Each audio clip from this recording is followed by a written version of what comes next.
Welcome to Kenton's videos. Enjoy the video. In this video, I will show you how to change a Ford F150 key fob battery. First, locate the small release button on your key fob and press it to slide out the emergency key blade.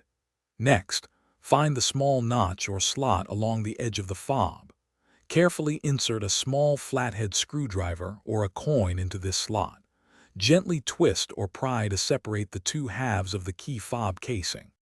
With the key fob open, you will see the small circular coin cell battery inside. Take a moment to observe its orientation. Typically, the positive side, marked with a plus sign, faces upwards. Using a small, non-metallic tool, like a plastic pry tool or a tiny flathead screwdriver, carefully lift the old battery out of its compartment. Be gentle to avoid damaging the internal components. Now it's time to install your new battery.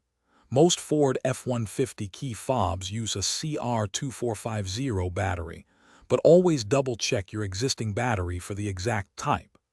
Carefully place the new battery into the compartment, ensuring the positive side, or the side with text, is facing upwards.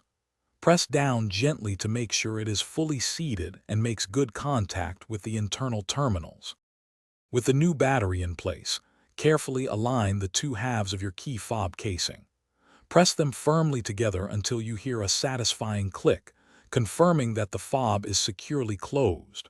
Finally, slide the emergency key blade back into its designated slot. Now, test your key fob by trying to lock and unlock your Ford F150 to ensure everything is working perfectly. Thanks for watching. Consider subscribing if we helped you.